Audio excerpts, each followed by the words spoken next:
A B C D ও ই পাঁচটি বই একটি টেবিলে সাজানো আছে। যদি এ ই এর নিচে, সি ডি এর উপরে, বি এ এর নিচে এবং ডি ই এর উপরে থাকে, তাহলে কোন বইটি টেবিল স্পর্শ করে আছে?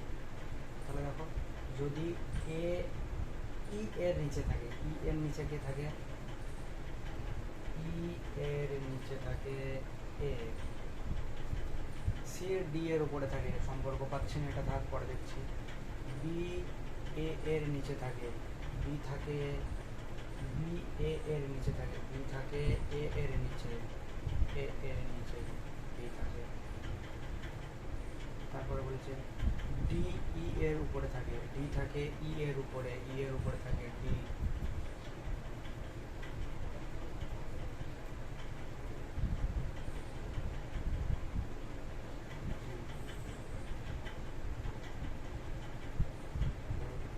সি, এবার এটা দেখি, সি ডি এর উপরে থাকে, সি হচ্ছে ডি এর উপরে থাকে, ডি এর উপরে থাকে সি। তাহলে কোন বইটি টেবিল স্পর্শ করে আছে? তাহলে টেবিল স্পর্শ করে আছে কোন বইটি? কি